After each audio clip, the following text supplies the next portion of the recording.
Respected parents and my dear students, welcome to all. And now in this session, the Max Muller Global Education is going to provide you an elaborated discussion and the presentation over the coordination topic, which is a very good system actually for 10th class students, and this session is really going to helpful for all my beautiful students who are going to write the 10th class examinations of both the states, Andhra Pradesh and Telangana. So I am requesting and I am suggesting all my dear students try to follow this class, which is going to be given by the Max Muller Global Education System. And nice presentation, actually just now I gone through this material. Nice presentation with elaborated flowcharts and diagrams were given.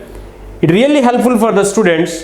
They can quickly take a nutshell view, so that you will have a very good knowledge also. Okay, so with this little introduction, I am going to introduce you extraordinary system in the human being system, and one of my favorite system, especially in zoology or in biology, is this coordination. That coordination which is the heart of living. Don't think say I am discussing the coordination, why I use the heart.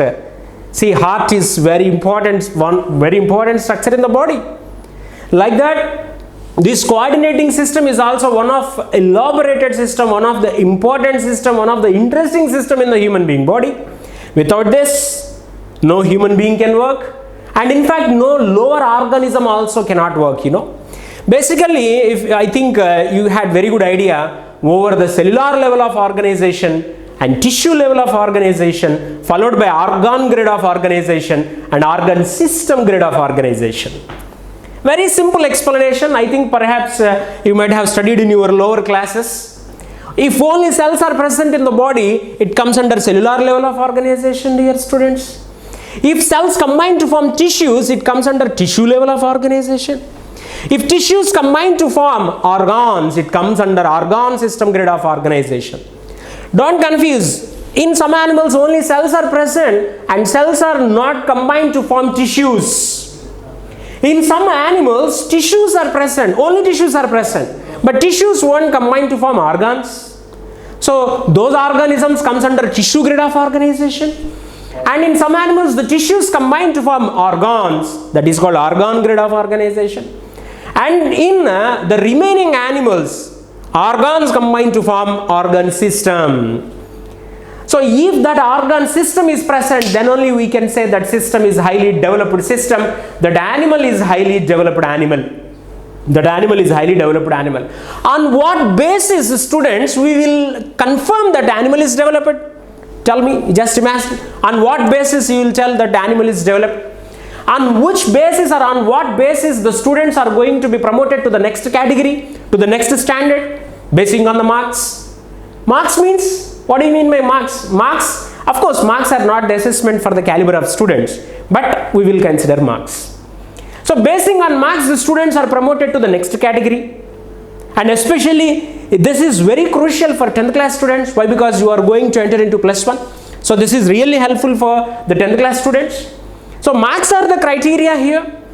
So marks indicates the capability of students. Do you understand what I am saying? Marks indicates the capability, caliber of student. Basing on that, we will decide you.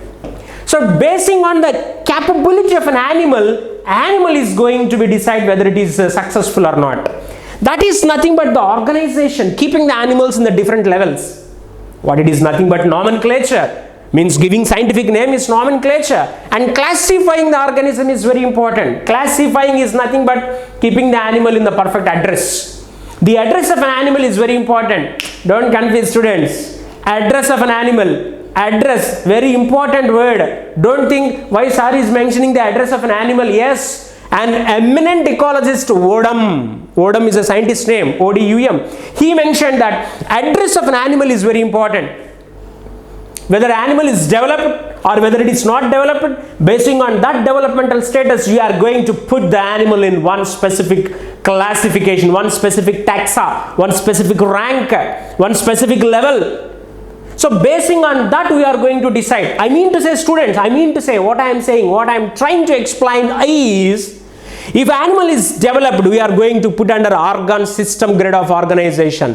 If organ system grade of organization is there, that animal is the top when compared with the organ grade of organization, when compared with the tissue grade of organization, when compared with the cellular grade of organization. The animal which stood there, organ system level, that animal is highly developed animal. Organs combined to form organ system. See, there should be a proper coordination in the animal. There should be a proper communication in the animal. How that communication will develop? How that coordination will develop? See, now I am taking the class, and most of you are listening. You are trying to follow my class. How it is possible? How it is possible? Say for example, one sentence is ready in my brain. If that sentence won't comes out from my brain, won't comes out from my mouth, unless and until the signal given by brain, I can't deliver the goods. Unless and until your brain is working, you can't listen the things, you can't understand the things. Do you understand what I am saying? So for listening,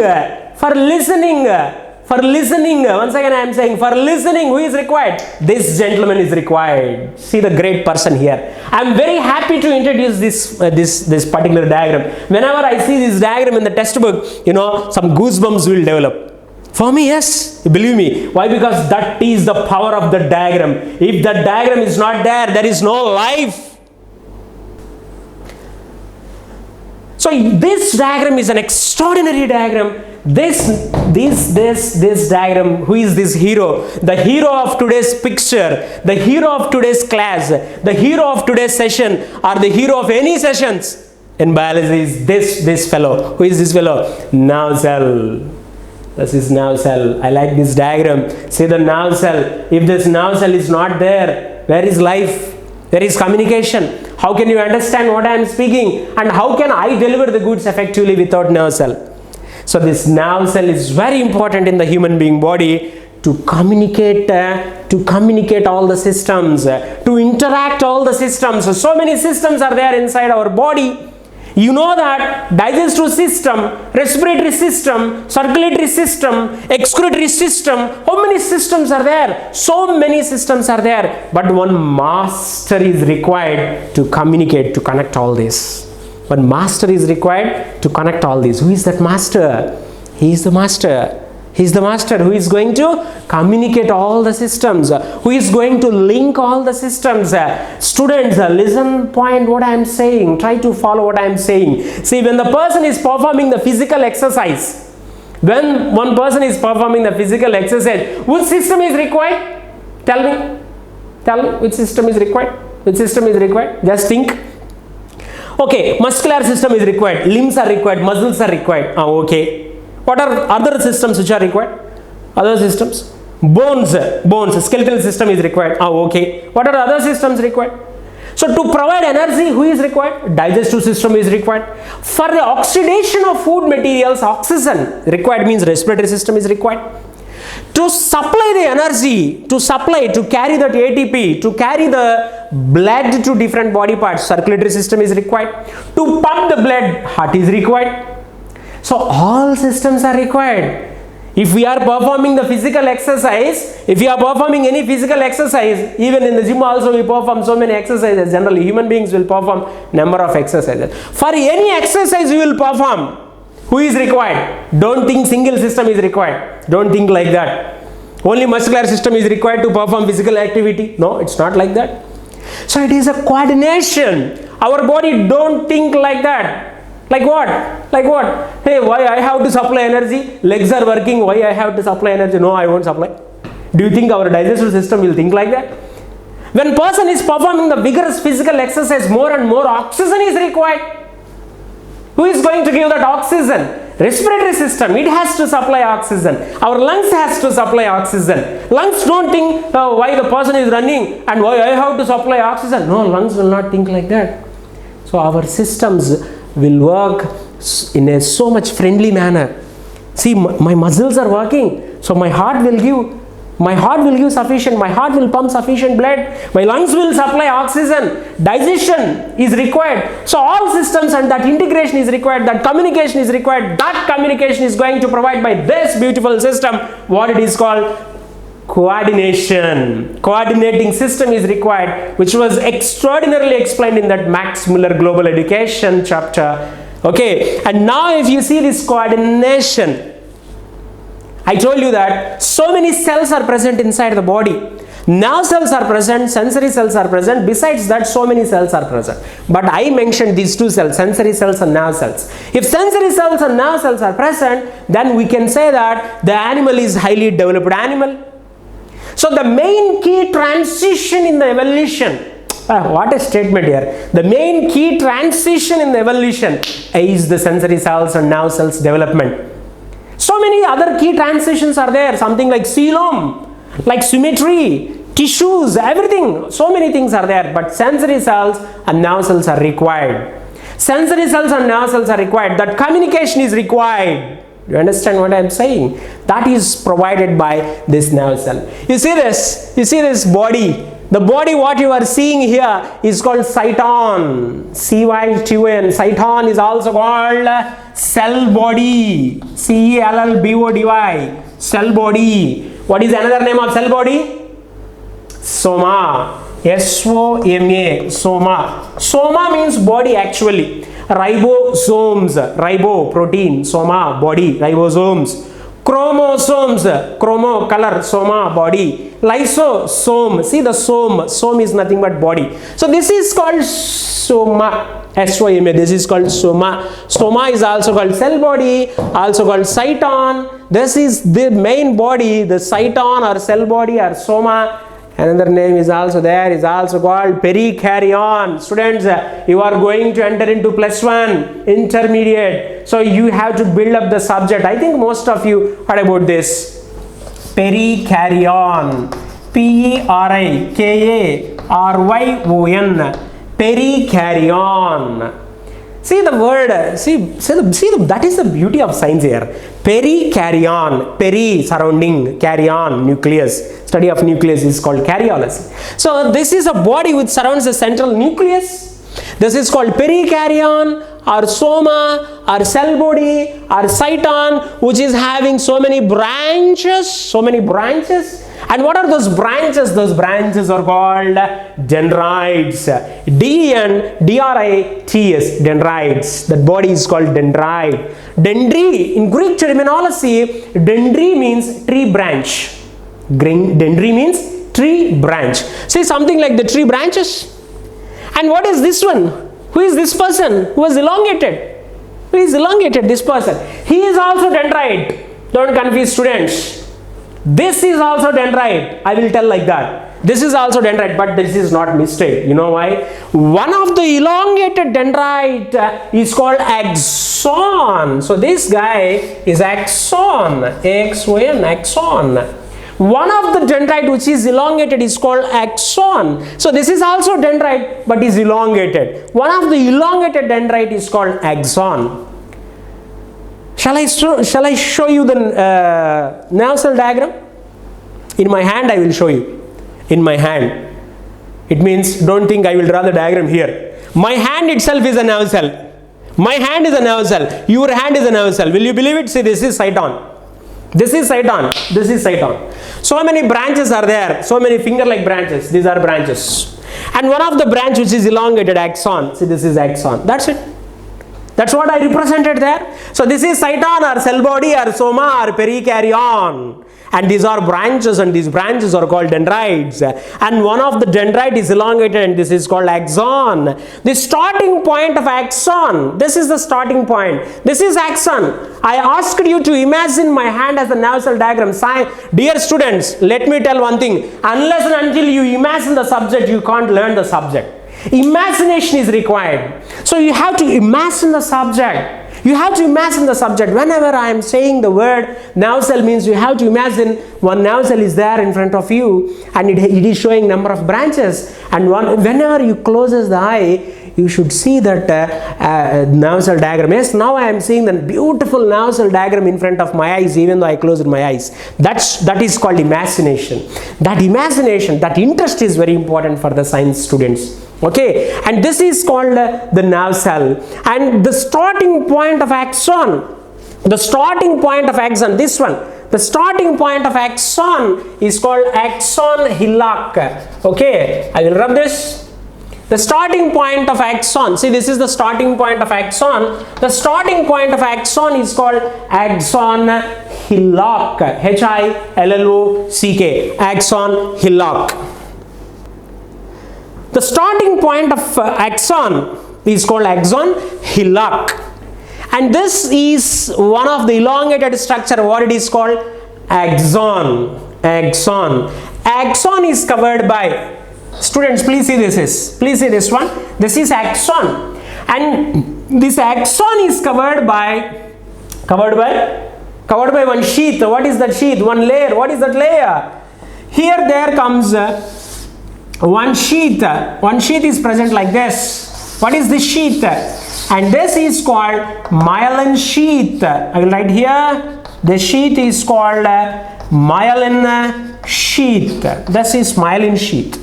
And this is in turn covered by an outermost layer. And this layer, this is called neurilemma. Neurilemma. Neurilemma. This is neurilemma. And here this is the nucleus. Nucleus of one cell. What is that cell called? Schwann cell. Schwann. Schwann cell. Schwann's cell. Okay, Schwann is a scientist name. Schwann. Schwann cell. So here this is one Schwann cell nucleus, and this is another Schwann cell nucleus. This is another Schwann cell nucleus. This is another Schwann cell nucleus. It means this is one Schwann cell. This is another Schwann cell. This is one Schwann cell. This is one Schwann cell. Okay, so this is one Schwann cell actually. This is another Schwann cell. This is another Schwann cell. Schwann cell. What are these Schwann cells? These, imagine this is the axon. My hand has an axon, and this is, and now imagine my hand. This hand. This is the myelin sheath. Okay, so one cell is going to form. Please listen, students. One cell is wrapping around the axon like this. This is one myelin sheath.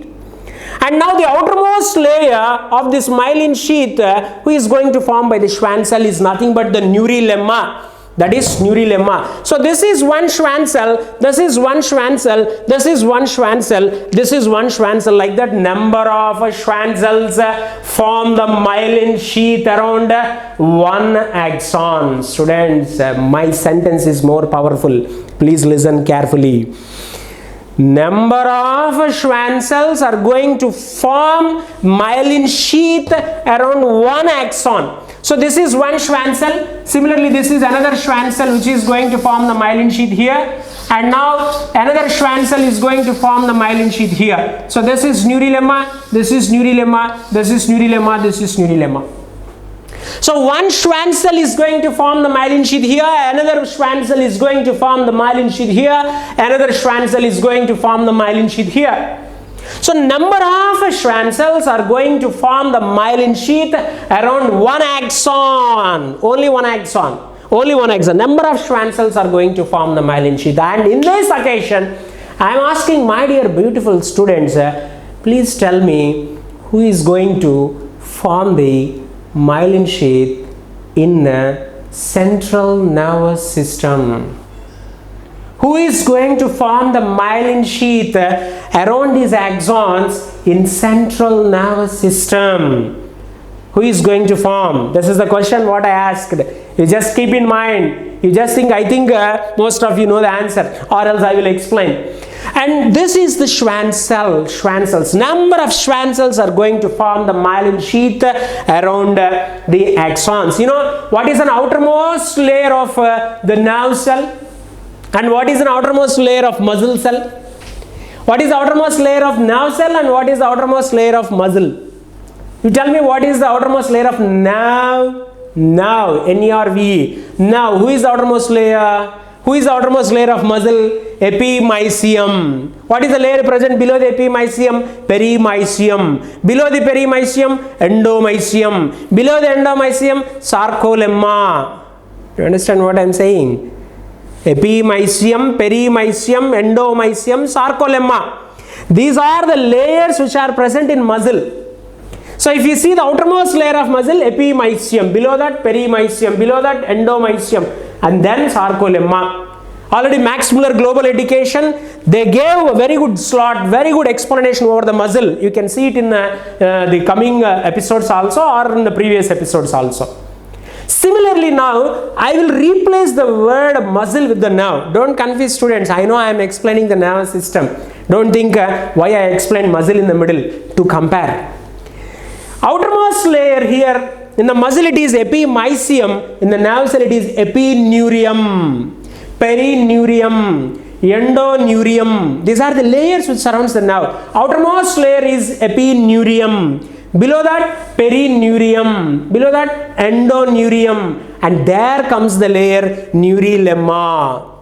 Neurilemma, this is the neurilemma outermost layer. So this is a layer, neurilemma. Neurilemma is a layer. Outermost layer of nerve is called epineurium. Outermost layer, okay, epineurium. Below that contains perineurium, and below that endoneurium, and then below that contains neurilemma. Neurilemma. If it is muscle, the same words will be there, but instead of neurium, you will write mysium, M-Y-S-I-U-M, epimysium, perimysium, endomysium, if it is muscle cell. If it is nerve cell, epineurium, perineurium, endoneurium, and then comes the neurilemma. Below the neurilemma, myelin sheath. Below the myelin sheath, what is this layer? Axolemma. So below the neurilemma, there present the myelin sheath, and below the myelin sheath there present axolemma. That is the sequence. These are the layers which are present in the nerve. So now we have seen so many layers which are present in the nerve cell or in the nerve, similar to the muscle. Okay, don't confuse students. Actually, one beautiful diagram is required. One beautiful diagram is required for the nerve cells and the nerve and muscle. I will definitely represent again in the coming sessions. Actually, the Max Muller Global Education is going to provide a beautiful animations also. There I will show you in the coming sessions. And now simply the students, you just know epineurium is a layer, perineurium is another layer, third layer, fourth layer, fifth layer, like that. So many layers are present. That is the point you have to understand. That is the point you have to understand. Okay. Now, if you observe this one, the signal, who is going to receive the signal? That's what I want to say. Who is going to receive the signal? The signal is going to receive by the nerve cell definitely. So these are the layers generally present in the nerve. And similarly, the layers are present in the muscle cell also. You are all quite aware that the nervous system is divided into central nervous system, peripheral nervous system, and autonomous nervous system. Three nervous systems are there: central nervous system, peripheral nervous system, autonomous nervous system. Three nervous systems are there. And if you observe the central nervous system includes brain and the spinal cord. Peripheral nervous system, it includes the nerves which are coming from the central nervous system. The nerves coming from brain are called cranial nerves, and the nerves which are coming from spinal cord are called spinal nerves.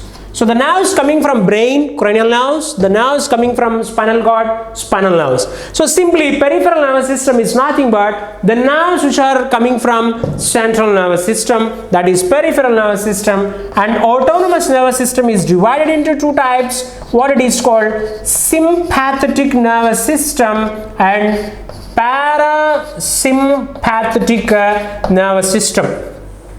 sympathetic nervous system and parasympathetic nervous system. Okay, definitely I will introduce another system also, which is very important system. Somatic nervous system is also there, I will tell. Sympathetic nervous system and parasympathetic nervous system, two nervous systems will come under autonomous nervous system. See, autonomous nervous system, autonomous means self-governing. Very important. See, the names were given so beautifully. Sympathetic, sympathy. See, the nerves are showing sympathy over the organ. If the nerve is not there, how that organ will work? So this nerve is showing sympathy. Okay, this is my organ, it has to work. Okay, that sort of sympathy is exhibited by this nerve. That is the reason why it is called sympathetic nerve. See, sympathy shouldn't be increased also. So one is accelerating the function, another is applying brake over the function. For example, you are getting laugh, at the same time your smile is also controlled. You are getting hunger and your hunger is controlled. You are getting anger and that anger is also controlled. So each and every function shows antagonistic functions. One is promoting and one is inhibiting. One is accelerating, one is applying brake. See, imagine you are driving vehicle, a two-wheeler or four-wheeler. If accelerator is there, okay, very good, your vehicle will move. See, if only accelerator is there, no brake, imagine what happens to your vehicle. Or if you are applying only brake, there is no accelerator, what is the use of that vehicle? So accelerator is required, brake is required. That is the reason why these two systems are called accelerator and brake system. Well, what a name here, accelerator and brake system. How beautifully the name was given, just imagine. Accelerator brake system. And this is also called rest and digest system. Wow, hats off to this word, rest and digest system. What is this? See, a type of activity is promoting you to take rest. Another type of activity will promote you to perform some physical activity. It means one type of system, it promotes the activities which helps in or which promotes the consumption of ATP. One system is giving advice you to utilize the existing ATP. Why you are unnecessarily preparing new ATP? No. First you consume the ATP, existing ATP. That function is performed by one system, and another system will ask you, no, don't utilize the existing ATP. Let us prepare new ATP. So one type of system helping you to promote the ATP, and another type of system is making you to utilize the existing ATP. Like that, it is also called rest and digest system, accelerator, brake system, sympathetic, parasympathetic system. What a name. See how the names were given. Okay, science is an extraordinary thing actually. So like that, two systems were given. I promised you to explain. I will explain the somatic nervous system also, I will explain. But let us see the central nervous system, which includes brain and spinal cord. Brain and spinal cord. How many layers are there surrounded by your brain? How many layers surrounds the brain? And how many layers surrounds the spinal cord? You tell me. How many layers which surrounds the brain and how many layers which surrounds the spinal cord?